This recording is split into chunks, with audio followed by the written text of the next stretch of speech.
At some point in the life of your security system, you may have to replace the batteries in your door contacts.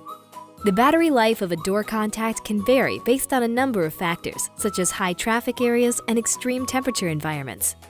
Your door contact is equipped with a low battery technology that will send a low battery signal to your keypad to alert you before the battery gets too low. Be sure to contact us about putting your system on test before replacing your batteries. Your door contacts are made to remain closed tight, but are also simple to open when needed. Insert a small screwdriver into the notch on the back of the door contact and gently lift to remove the cover. Remove the old battery and replace it with a fresh one. Be sure to insert the battery in the correct orientation.